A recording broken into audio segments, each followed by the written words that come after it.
everyone, this is Sam Black with the final episode of Drafting Archetypes for Neon Dynasty. We'll, at the end of this episode, have covered all 10 basic color pairs, plus an extra episode for multicolor, and the timing works out just right for us to move on to Nuke Penna next week after I, and likely many of you, have had a chance to play in the paper pre-release, but in advance of its online release. As for this episode itself, as always, notes are available that I'll be referencing for people who want to follow along on patreon.com/draftingarchetypes. And let's get into it. So green-white is the fourth best performing archetype in Neon Dynasty, which might not sound that impressive. It's only a little bit better than average. It is the best performing non-black archetype. Black, I think, is pretty firmly the strongest color. The three best performing archetypes are all black, blue black, red black, and green black. And green-white is the best performing pair that doesn't have black. So if black isn't open in your seat, because other people at the table correctly want to be black, green-white might be a pretty strong plan to have as your plan B if black's not available, if your plan A had been to prioritize black, which gives you a little bit of a hint about, when and why would you want to be this color pair? Well, it's a strong color pair if black's not available. Okay, great. So this is the last archetype we're talking about, so I don't want to imagine that we don't already have all the other context that we have about this format. So, for example, anyone who's been paying attention to the data that we have about this format knows that, for example, Imperial Oath is generally the strongest white common, followed by Spirited Companion. Notably, in green-white, Spirited Companion performs about 1% better than Imperial Oath. That kind of event, like noting that a pair of cards flip in a certain archetype, should lead to asking questions about why is that? What's special about this archetype? They're both white cards. You can play both of them. Why is Spirited Companion better here? And the most obvious answer is that green-white is the enchantment color pair. You have the most synergies that pay you for playing an enchantment. Spirited Companion is an enchantment that replaces itself, making it easier to play more enchantments. It also plays really well with cards like Season of Renewal, being a cheap creature and enchantment that goes to the graveyard reasonably easily and then can give you value that matters in the late game in the form of an extra card, makes it much easier to use your Season of Renewal profitably earlier. Similarly, Geothermal Kami is another card that's much better if Spirited Companion is in your deck. Having a play that costs 2 mana that curves well into Geothermal Kami to let you gain 3 life and draw an extra card is a really, really strong interaction. So those are two different green cards that play specifically well with Spirited Companion. So that's going to come up in green-white, and it's not going to come up when you pair white with other colors.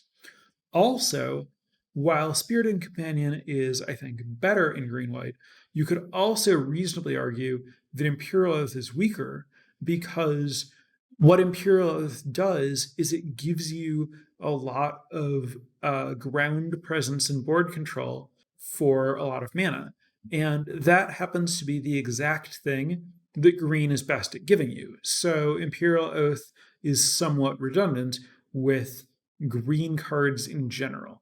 So when you combine Spirited Companions better than normal, Imperial Oath is a little bit weaker than normal, you end up with Spirited Companion performing appreciably ahead of Imperial Oath, where usually Imperial Oath is better. And that tells you something about what's going on with this color pair. Another card that notably performs differently in this archetype than others is Tales of Master Soshiro. That's the 5-mana common green saga that puts +1/+1 counters on things twice and then becomes a 5/5 haste vigilance. A solid green common, roughly third best overall in any archetype, but is the best performing green common in green-white. So why? Well, with, for example, red-green, which is another archetype where it would make sense for this card to play well, it gives you +1/+1 counters that modify creatures, and then it gives you a haste threat. You'll note that in red-green, I focused on this deck's desire to be really aggressive and really low curve, and you don't really want very many 5-drops. I think that green white's a completely different animal. Green white in this format is very, very, you could argue mid range or you could argue controlling. It's definitely not like an aggro deck. The best performing 1-drop in green white is Fang of Shigeki, which performs quite well as compared to like a more aggressive 1-drop in the colors like the Moth Rider, which does not perform well at all. Similarly, Jukai Trainee, a reasonable defensive creature, like a reasonable creature that plays any role, performs pretty badly, while Spirited Companion and Bamboo Grove Archer perform much better. Both of those are more defensive, more value oriented, more synergy oriented. Era of Enlightenment is another card that performs much better than Jukai Trainee, which again, you get life gain and scry, and first strike, a 2/2 first strike is pretty good on defense. But the early game that you want in green and white is defensive, and a lot of the reason there is that one of the main strengths of green white is enchantment synergies, and sagas are kind of the best enchantments, and you generally want to play a bunch of them, and sagas take time. So green white in this format is really about like buying time to get the most value out of its sagas. Also, notably, green white in this format just has very good and plentiful removal in a way that is uncommon for green white across formats historically. Green is offering Master's Rebuke and Fade into Antiquity at common, which is, just 2 cards, but they're both like pretty good versatile removal spells, and that's about as good as you can hope for out of green. And then white has Repel the Vile, Intercessor's Arrest, and Wanderer's Intervention, all at common. Notably and somewhat surprisingly to me, in green white, Repel the Vile actually performs better than Intercessor's Arrest, which performs substantially better than Gideon's Intervention. I think that I probably would have expected that Intercessor's Arrest would perform better than Repel the Vile. That's not the case, despite the fact that Intercessor's Arrest has, enchantment synergies in the color pair. Regardless, there's just a lot of removal, and then also a lot of kind of just like card advantage value. Like you have scrying with Era of Enlightenment and Imperial Oath. You have generating like soft card advantage with like Spirited Companion, where you're like up a card, but the card is a 1/1, so it's like not really up a card. But then if you combine it with Season of Renewal or Geothermal Kami, it turns into like real card advantage. And then like Tamiyo Safekeeping is a great kind of like more defensive than offensive tempo play. Like the reason that I think that Tamiyo Safekeeping is more defensive, first of all, obviously it gains life. That matters more if you're the defender. But also, if you're an aggressive deck, you really want your combat tricks and pump spells to pump your creatures so your small creatures can attack into your opponent's big creatures. Tamiyo Safekeeping is a combat trick that is good on expensive creatures and bad on cheap creatures, which is very unusual for combat tricks. But where Tamiyo Safekeeping is best is kind of like re-tricking, where you block, your opponent uses like an Iron Hoof Boar or something, and then you use Tamiyo Safekeeping. Or just you play a big creature that's trying to block and stabilize. Your opponent uses a removal spell, and then you play Tamiyo Safekeeping to keep your creature around so that you can like not only block that turn, but have like a guaranteed safe block. And just in general, like the smaller your creature is, the more likely it is that a pump spell is going to like win combat with a bigger creature and like let you get value there. Whereas Tamiyo Safekeeping, protecting a small creature, you're not getting a very good return on investment for your mana. Like you're using this 1 mana trick to save like a 2 mana creature. You're theoretically up a mana, and that you kind of like played your you played another copy of your 2 mana creature by protecting the 2 mana creature that you had for 1 mana.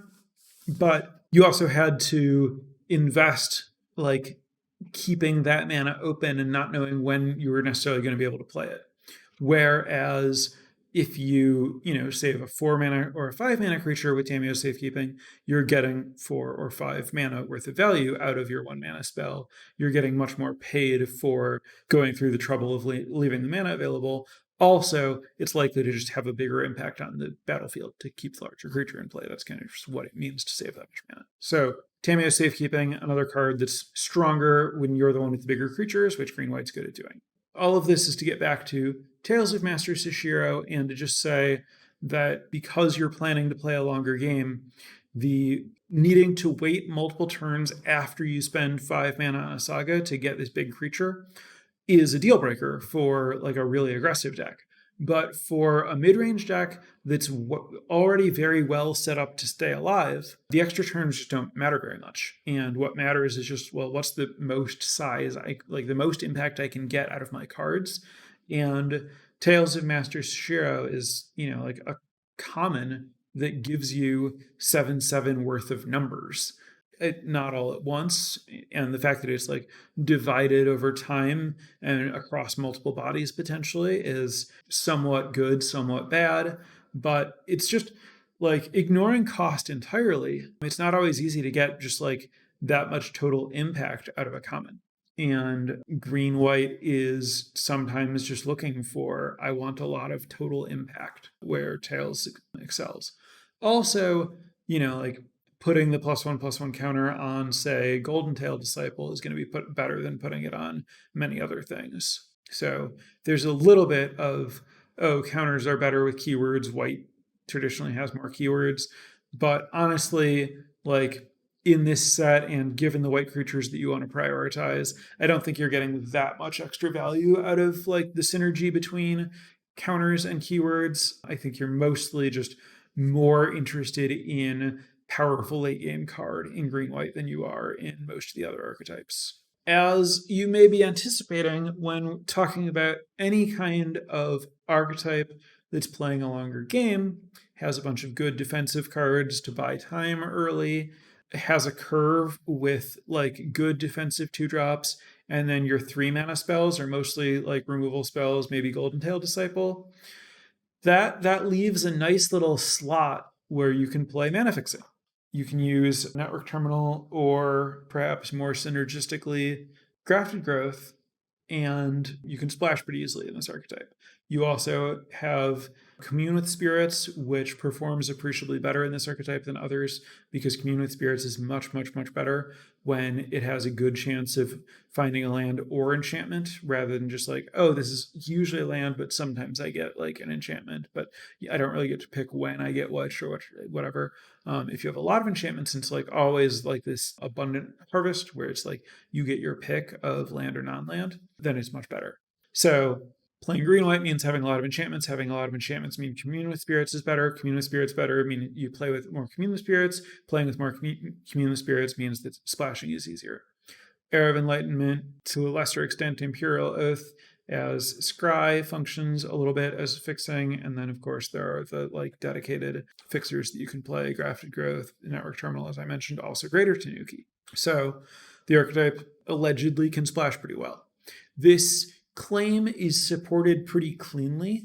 If you look at the best performing rares in green white, they are very much just like the best performing single pip rares in the format. If you have a powerful rare and you're playing green white, you should just splash the powerful rare. At least according to the stats, the rares don't function very much worse than they would in like a deck that's their color. Notably, or interestingly, in a deck that's looking to splash a bunch, the top performing common to splash is my personal pet card, Kami of Terrible Secrets. I'm not saying it is my opinion that Kami is the best thing that you can splash. I actually think that splashing Kami in green-white is a little bit tricky because you need a lot of artifacts, and green-white doesn't necessarily have a lot of artifacts. But just historically, Kami of Terrible Secrets is the non-green or white common that wins the most for people in general in this archetype. So props, Kami of Terrible Secrets. That honestly mostly covers what I wanted to talk about here. You may notice as we're getting later in the format, people have a better understanding to work with. and I'm just kind of trying to build on that and, drop the extra little pieces to figuring out this archetype. Also, we're being totally honest, we are already into all of New Capenna has been revealed. People are looking forward to getting on the next set. I think this podcast isn't going to be. I don't think that people are looking to learn all that much about green white in this format right now. I think that this is largely being recorded for historical or archival purposes.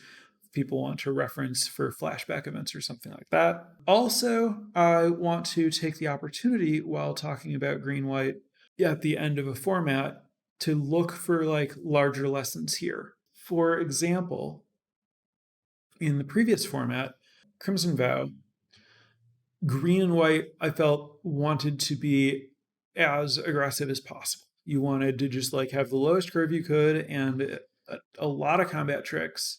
And here, this format is totally different. And I think that there's something interesting to just kind of taking a step back and thinking about what that tells us about these colors played together in limited, what to look for, how to understand when green white wants to be aggressive versus when green white wants to be controlling. So given where we are, I want to talk about that a little bit. In Vow, green and white explicitly has a attack triggers mechanic in training, and it has a lot of pump spells and aggressively costed attackers to support that.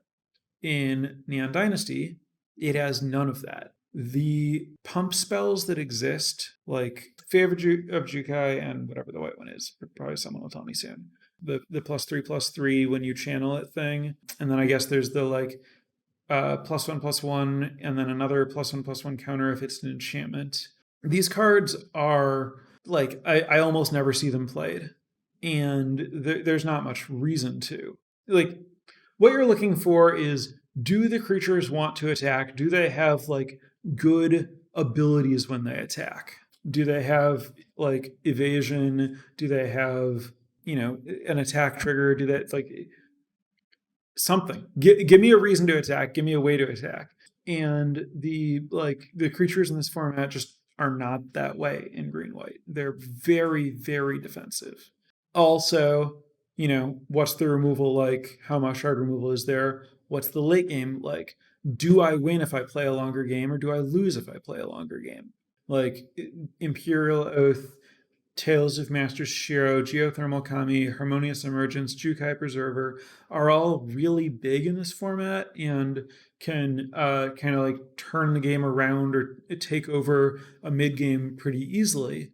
Whereas in a lot of sets, there just aren't, that many, or that like there aren't really good like mid-range creatures available as color pair, and so you just kind of need to win faster. So that's what to look for. How well can you play an early game? How well can you play a late game? Pretty obvious stuff. But these two sets, I think, really highlight pretty far extremes of those spectrums. That covers what I wanted to say about green white here. So I'm going to turn it over to Twitch chat for any questions on this green white in Neon Dynasty, or bigger picture green white in limited, especially evaluating what your role as a green white deck wants to be type questions would both be germane to the topic at hand. While we're waiting, I want to encourage anyone to check out patreon.com/draftingarchetypes. No new patrons this week, not terribly surprising as we're getting to the end of Neon Dynasty. My structure of this podcast definitely has waxing and waning moments as a function of when an episode comes out relative to the start of a season. I suspect that's going to be the case with most limited podcasts, but this one in particular, that's how it is. Anyway, as for questions, first up, what do you think about Harmonious Emergence in Green White X? Sirkovich apparently found out that it's one of the most improving in multiples cards, which is interesting to me. That is also interesting to me. So I would expect that Harmonious Emergence would not get better in multiples because it's relatively expensive and it like occupies a land. And if you're not like, if you draw two of them, unless you have a land on 5 and then another land on turn 6, you're not going to get like multiple haste attackers out of it. On the other hand, of course, if you do play a 4/5 haste and then another 4/5 haste, that's a lot of damage and power and total size. And sometimes your opponent has a good answer to the first one, but they're unlikely to have like good answers to multiples. So it's not like inconceivable to me. I'm not like, there's no way. It's not like this card has such clear diminishing returns that like that has to just be a fluke of the data. It can't be representing anything real. I could imagine that it represents something real. That the more harmonious emergences you have, the more it like supports a strong game plan that leans into them. Where, for example, I think that Careful Cultivation is not a very good card, but if you have a bunch of Harmonious Emergence type cards, it might make more sense to have a like general curve where you're gonna like ramp on 2 and then start like playing these like big hasty threats and turning the corner on maybe turn 3 you play a Jukai Preserver, turn 4 Harmonious Emergence with haste, Harmonious Emergence on an untapped land, attack for 8 kind of situation. As to setting aside the Harmonious Emergence in multiples, I think Harmonious Emergence is a good card in this deck. Harmonious Emergence is a card that I was like down on and concerned about early on because it's quite bad if your opponent has like a Repel the Vile to just exile your land, but most of the time you don't get 2-for-1 by it, and it does pair super well with Tamiyo's Safekeeping, because Safekeeping both protects your creature from one of those 2-for-1s and has the added bonus of, because you can enchant a forest and give it vigilance, it can like really well like hide your Tamiyo Safekeeping, where your opponent has no reason to suspect that you're leaving up the 1-mana trick because you're playing it on an untapped land and attacking with a vigilance creature. And so like the combo of Harmonious Emergence, Tamiyo Safekeeping, I think is actually just a really strong like combo to build a deck around. I kind of glossed over talking about how like green-white is mid-range or control in this format. And I think that those are actually pretty different ideas. I think that it can be a control deck, especially if you happen to have Colossal Sky Turtle and you have like a Sky Turtle Season of Renewal loop with some good removal, and like you have this kind of long game inevitability plan. I think more likely it's a mid-range deck where you spend your early turns kind of turtling up, and then you turn the corner with Jukai Preserver, Harmonious Emergence, Tales of Master Soshiro, and you really do start attacking. And you play as a proactive deck, but you play as like a proactive big deck where you start attacking on turn 5 rather than like a low to the ground red-green style proactive deck where you start attacking on turn 2 or 3. There's a significant difference in terms of how you're prioritizing cards, what you want your 2-drops to do, when you're planning to be like a beatdown strategy that starts beating down on turn 5 versus when you want to be like a aggro deck that starts beating down on turn 2. So Harmonious Emergence has a place. That place is definitely somewhat contextual based on what your deck's trying to do. I think that it's rarely like actively bad in green-white, but it's a lot better in the more proactive, more mid-range versions rather than the more controlling versions. Question is, given that the plan is to have early defensive creatures and win late, how many 5+ mana cards do you think is appropriate? Is there a certain number of threats we should aim to have? So the 5+ mana cards is interesting in this color pair because you get some wiggle room out of cards like the Channel Samurai and Tanuki that can give you extra mana or can be an expensive threat depending on whether you channel them or cast them. So you can use essentially split cards to kind of like have multiple different numbers of 5+ casting cost cards in the same deck. You can also like how much you're playing, like how many copies of cards like Grafted Growth has a significant impact on how many cards do you want that cost 5 or more mana. As to an actual answer to the question, give me some numbers. Pass. Um, the numbers, it just depends too much in terms of like, well, Season of Renewal is not a 5 drop, but it's a card that you don't want to cast on turn 3 that's going to eat up 5 or more mana worth of mana that you spend on the game to get anything out of the card. And like, Commune of Secrets is a 1 drop, but if you have a good density of high impact enchantments, then a lot of the time it's going to like put a 5 mana card in your hand. And we're playing green, so there's like a big range in terms of just like number of non-land cards in our deck that like give us mana, and what turn we get that mana on, and that's going to change the number a lot. And what specific rares do we have that are modifying our end game versus our inevitability? Like, how much total strength do we need to get out of cards like Tales of Master Soshiro to end the game versus like, do I want my curve to be really low because I have a Shigeki that's going to give me just like the ability to spend huge amounts of mana late, and so I don't want to play a bunch of expensive cards because I want to channel all of that mana into channeling Shigeki.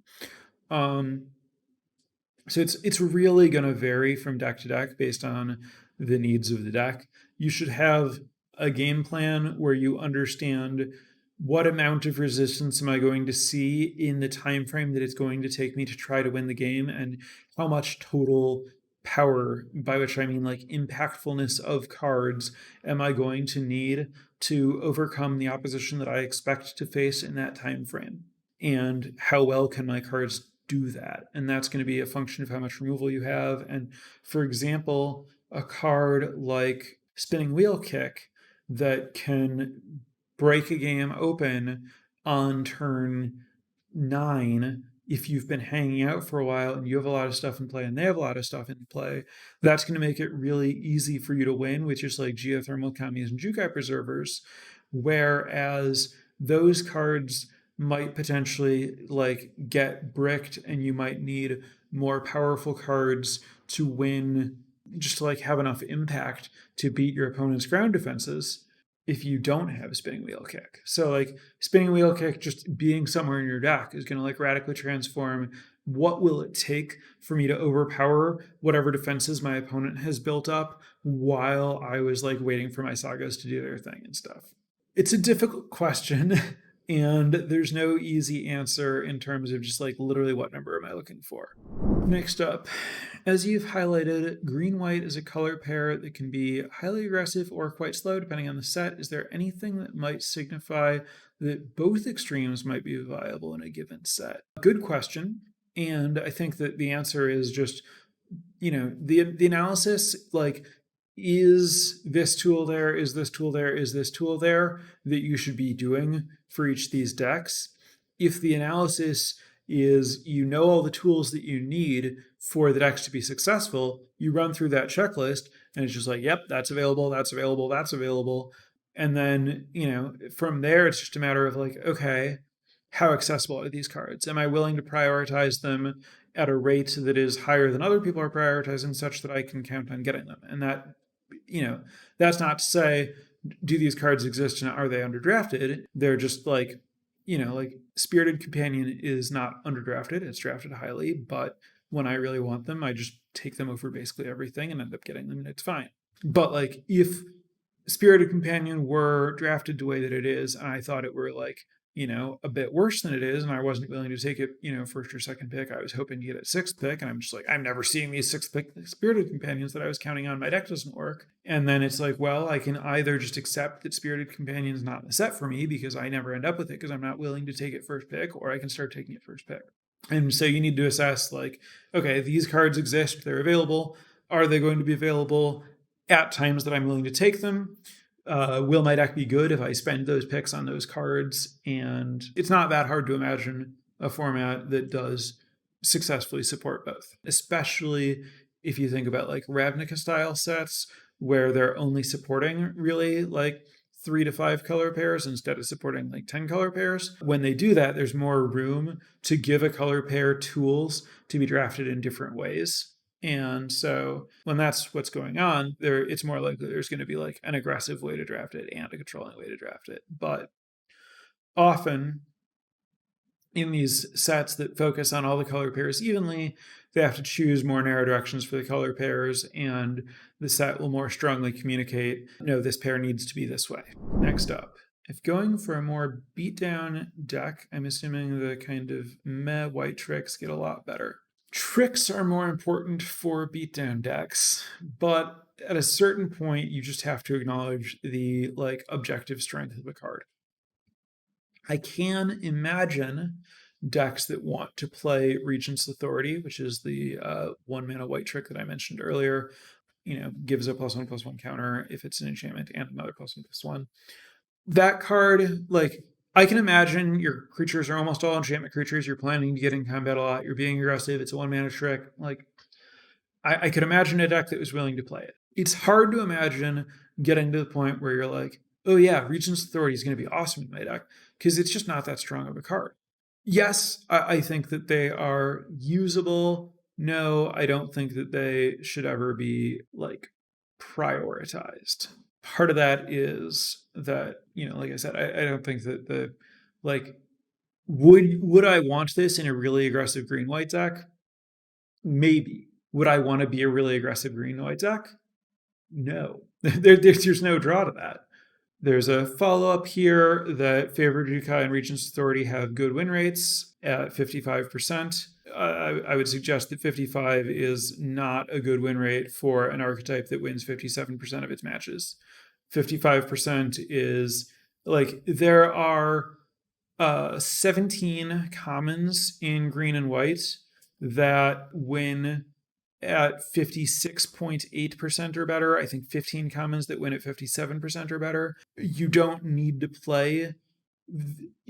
very many more than like 15 to 17 commons that you're just like willing to play in this color combination. To dip 2% below that is acceptable under certain circumstances if you're sure that it's a card that's fitting your strategy or giving something that your deck needs. But in general, certainly shouldn't be viewed as like a good win rate. With that said, I'm going to put a cap on Neon Dynasty and come back to next week to get into talking about New Capenna in some capacity. I don't know exactly what I'm going to focus on. It really depends on what my experiences playing with it at the pre-release and studying it are like, and where I feel I can most be helpful. So thanks for tuning in, especially to all of the diehard fans of either Neon Dynasty or the podcast. Appreciate sticking through in these final episodes at the end of the season, and I'm glad that we are getting into a new set next week. Oh, side note, I often record the first podcast, a new set, at a different time next week because of the way that the pre-release is working. I do think that I'm going to be able to record at my usual Wednesday time. So see everyone back here next week. Have a good week, and most importantly, enjoy the pre-release, anyone who has the opportunity to play. For light speed. Bye.